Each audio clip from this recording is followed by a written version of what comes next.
సభకు నమస్కారం.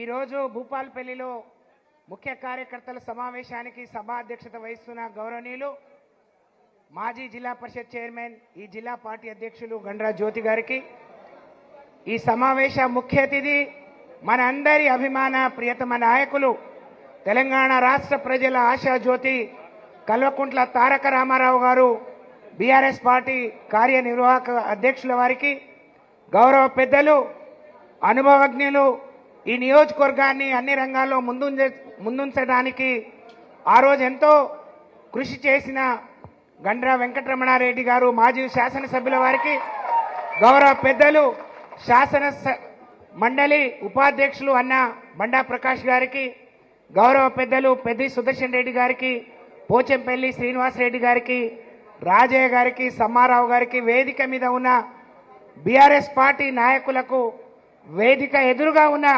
BRS party కుటుంబ సభ్యులందరికీ, మీడియా సోదరులందరికీ పేరు పేరున నమస్కారం. 2014 కంటే ముందు భూపాలపల్లి ఎట్లుండే, ఈరోజు ఇట్లుండటానికి కారణం కేసీఆర్ ఆశీర్వాదం.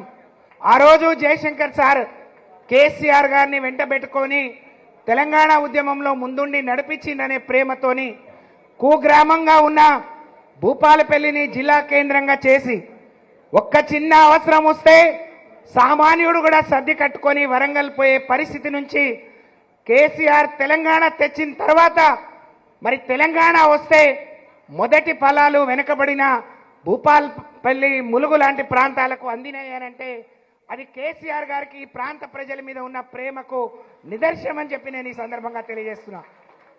నేను ఎక్కువ మాట్లాడను, మనమందరం ఎదురు చూసేది రామన్న మాటల కోసం. వారు ఈ నియోజకవర్గ మీటింగ్కి అంత దూరం నుంచి వచ్చిండ్రు. ఇందాక సమ్మారావు గారు అన్నట్టు అడుగడుగున దారి పొడుగున హైదరాబాద్ నుంచి ఇక్కడి వరకు వచ్చే వరకు అందరూ కూడా ఒక గొప్ప స్వాగతం పలకటంతో ఇంత ఆలస్యమైంది. నేను సాక్షి. ఆ రోజు గండ్ర వెంకటరమణారెడ్డి అన్నతో కలిసి 5 ఏళ్లు ఈ జిల్లా అభివృద్ధిలో మేము పాలు పంచుకున్నాం. నిజంగా ఎవరు ఎన్ని మాట్లాడినా, ఎన్ని కుప్పిగంతులు వేసినా ఈ కలెక్టరేట్ మీద ఉన్న కేసీఆర్ పేరును, మా పేర్లను తుడిచేయలేరు. ఈ ఎస్పీ ఆఫీస్ మీద ఉన్న, ఈ మెడికల్ కాలేజీ మీద ఉన్న పేర్లను తీసేయలేరు. ఎవరన్నారు ఒకప్పుడు హాస్పిటల్కి పోదామంటే సరియైన సౌకర్యాలు లేవు, కానీ కోవిడ్ అప్పుడు అన్నా నేను అందరం కలెక్టర్ మేము కలిసి ఇదే ఏరియా హాస్పిటల్కి పోతే తెలంగాణ ప్రజలే కాదు ఛత్తీస్గఢ్ ప్రజలు కూడా కేసీఆర్ నాయకత్వంలో తెలంగాణ హాస్పిటల్లో మంచి మందులు దొరుకుతున్నాయి, డాక్టర్లు అందుబాటులో ఉంటున్నారు, మంచిగా ప్రసూతి చేయిస్తున్నారు అని చెప్పి ఇక్కడికి వచ్చి ప్రసవాలు చేయించుకున్న సంగతి ఇంకా తెలంగాణ ప్రజలు మర్చిపోలేదు, మేము మర్చిపోలేదని చెప్పి నేను తెలియజేస్తా ఉన్నాను. ఇవాళ చాలామంది అమ్మలక్కలు ఆ రోజు రేవంత్ రెడ్డి ఇందాక అన్నట్టు మరి రేవంత్ రెడ్డి గారంటే ఒక దొంగల మూటకు నాయకుడు. మరి అదేదో తెలుగుదేశం ఉన్నప్పుడే అది రుజువైంది.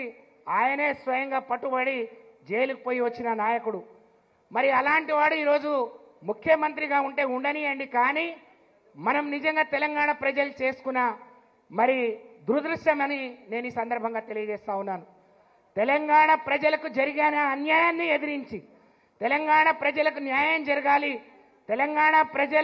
తెలంగాణ పొలాలకు నీళ్లు రావాలంటే నీళ్లు కావాలి, తెలంగాణ యువకులకు ఉద్యోగాలు రావాలంటే మరి ఉద్యోగాలు రావాలి, మన నిధులు మనకు రావాలని ఆ రోజు కేసీఆర్ చావు నోట్లో తలబెట్టి తెలంగాణ సాధించిండు.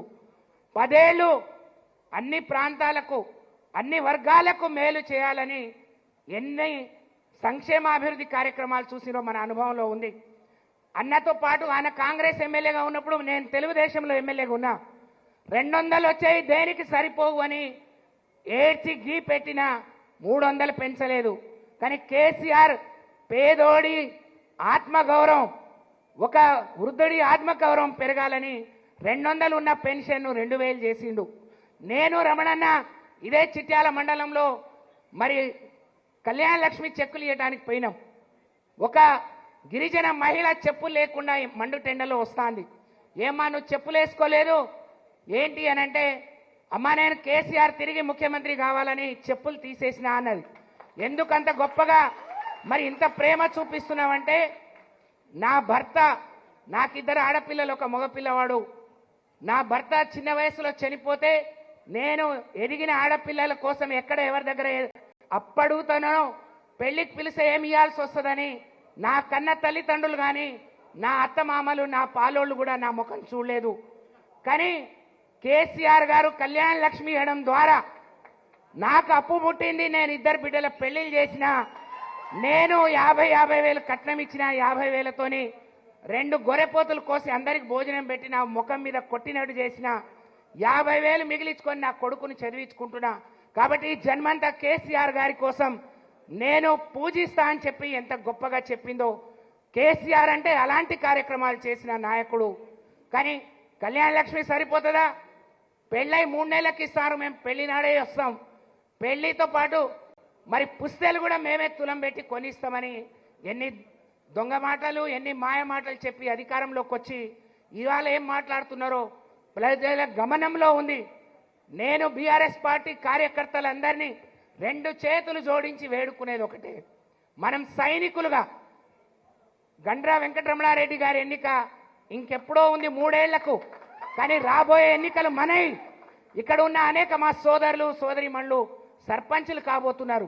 అనేక మంది సోదరులు సోదరిమణులు ఎంపీటీసీలు జెడ్పీటీసీలుగా ఎంపీపీలుగా మా నాయకురాళ్లకు మా మరి సోదరిమణులకు అవకాశాలు వస్తే బ్రహ్మాండంగా మున్సిపల్ చైర్మన్గా మరి జిల్లా పరిషత్ చైర్మన్గా ఎంపీపీలుగా జెడ్పీటీసీలుగా మీరేందో నిరూపించుకున్నారు. కాబట్టి మన ఎన్నిక ఈరోజు రామన్న వస్తుంటే ఎంత ఉత్సాహంగా మరి వారికి స్వాగతం పలికినో ఈ ఉత్సాహాన్ని ఈ శక్తిని ఇలాగే ప్రదర్శించి మరి రాబోయే రోజుల్లో వచ్చే ఎన్నికల్లో భూపాలపల్లి నియోజకవర్గంలోని అన్ని ఎంపీటీసీలు అన్ని జెడ్పీటీసీలు అన్ని ఎంపీపీలు గెలిచి కేసీఆర్ గారికి ఎన్నికల ముందే అదృష్టంగా మన ముందుకు వచ్చిన కేటీఆర్ గారికి బహుమానంగా ఇవ్వాలని మీ అందరూ కూడా అలుపెరుగని ఉత్సాహంతో పని చేయాలని మిమ్మల్ని 2 చేతులు జోడించి వేడుకుంటూ సెలవు. జై తెలంగాణ.